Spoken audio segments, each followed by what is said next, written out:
Padişah emiru delalanın beke basi Dünyalı berdestimi şahit kasramında Avva büke koşkanın bıxamline tehteme Tu bebi baxtamın de civata evine der Bütülü can ve vere huneli cem dudare Em be sohbeti bükün be evinu muhbeti Ferman naküm meziru jibli derman edil Eze destete bigrim hatta dagiya emri khwe Bangi azmanu erde eze büküm jibote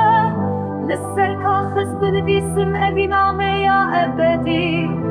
Bangi azmanu erde eze büküm jibote Lisser kakhız binivisim eviname ya ebedi